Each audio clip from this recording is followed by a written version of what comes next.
Welcome to Burlap Teachers. Enjoy the video. In this video, I will explain how to play Halo split screen. First, make sure you have at least two Xbox One controllers ready. Connect each controller to your console. You can typically connect up to 4 controllers for local multiplayer.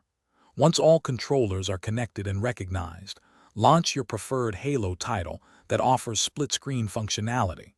This setup is crucial for a smooth gaming experience with friends or family right beside you. After launching your Halo game, head to the main menu. From there, you'll need to choose your desired game type.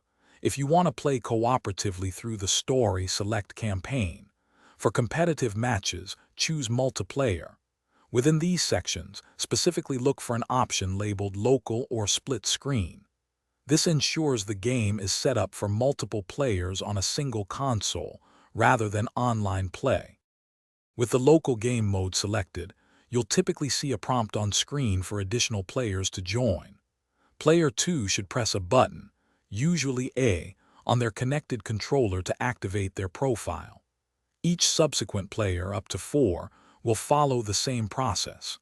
They can either sign in with their own Xbox profile or join as a guest, allowing everyone to jump into the action quickly and easily.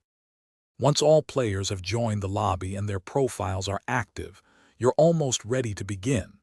The host player can then initiate the game, whether it's starting a new campaign mission or launching a multiplayer match. You'll see the screen divide, typically into 2 or 4 sections, depending on the number of players. Now you can enjoy the classic Halo experience side by side with your friends. Thanks for watching. Consider subscribing if this video helped you.